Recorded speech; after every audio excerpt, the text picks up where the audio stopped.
Salut, mon nom c'est Pasteur Jonas Kwamo, dans la sous-préfecture de Yendé Milimo. Voilà, c'est dans le projet Philippe, je suis dans la zone forêt A. Et mon responsable de terrain, c'est Pasteur Fofana. Et effectivement, depuis que je suis dans le projet Philippe, j'ai commencé l'évangélisation, à prêcher l'évangile dans Yendé. Mais il faut dire que dès le départ, ça n'a pas été facile parce que l'ennemi ne m'a pas donné la paix. Et j'étais dans un quartier du centre, Farako. Et lorsqu'on a commencé, effectivement, avec porte à porte, évangélisation pleine avec mon speaker, effectivement, Jésus a commencé à envoyer des gens vers moi. Ces gens ont donné leur vie à Jésus. Et maintenant, pour la communion fraternelle, j'ai pris une salle de classe là-bas, à l'école primaire là-bas. Et on priait là-bas. Mais tout le quartier, ils se sont fâchés d'un seul coup. Ils se sont énervés. Ils sont venus que, vraiment l'église, là, quand on prie, ils sont dérangés. Donc, on n'a qu'à quitter. C'est comme ça, ils nous ont chassés. Et à cause de ça, même certains chrétiens se sont découragés. Et c'est pourquoi je me suis mis encore à prier. Et on est venu, le Seigneur a donné la parcelle là. C'est le terrain où nous sommes. Avec les jeunes de l'église, on a construit le gros hangar là. Et j'ai continué à l'évangélisation de village en village, de quartier en quartier. Et c'est comme ça, on s'est réunis ici et on prie. Voilà, bon, les difficultés, c'est qu'on n'a pas encore de bâtiment. C'est vrai qu'on a le terrain ici, mais les moyens pour nous permettre de construire, c'est pourquoi on est sur un hangar comme ça.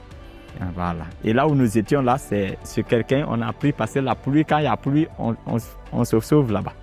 Donc c'est comme ça, nous sommes ici. On a fait les briques avec les jeunes, mais il n'y a pas moyen pour construire l'église. Effectivement, le projet Philippe a impacté ma vie.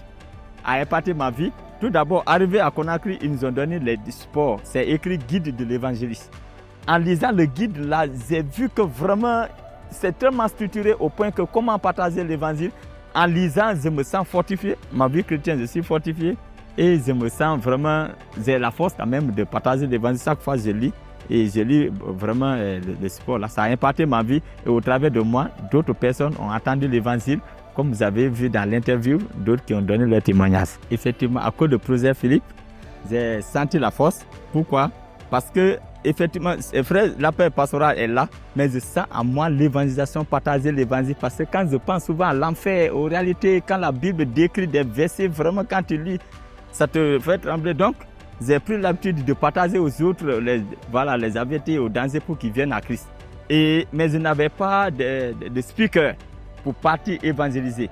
Donc, quand les speakers nous avons reçus, et avec la formation de Conakry et les enseignements qui sont dans le guide de l'évangéliste, le bouquet là, donc ça m'a donné vraiment la force, ça m'a impacté. Et avec les speakers, j'ai le courage de partir. Parce que quand je vais en parlant dedans, les gens viennent et puis je parle de Jésus et vraiment le Saint-Esprit travaille. Effectivement, je suis très content. Et la reconnaissance est biblique et j'exprime toutes mes reconnaissances au projet Philippe. Que Dieu continue à les bénir, que toute activité qu'ils entreprennent là-bas, tout cela qui donne pour l'œuvre de Dieu, que Dieu multiplie cela encore, les activités de leurs mains, au point de donner encore davantage, parce que c'est vraiment, ils sont au service de Dieu et c'est vraiment noble. Effectivement, je dis merci aux partenaires du projet Philippe, nos frères et sœurs américains, que Dieu vous bénisse et Dieu bénisse les activités de vos mains. Que le nom de Jésus soit glorifié dans vos vies, qu'il soit avec vous, qu'il continue de vous bénir dans le nom de Jésus.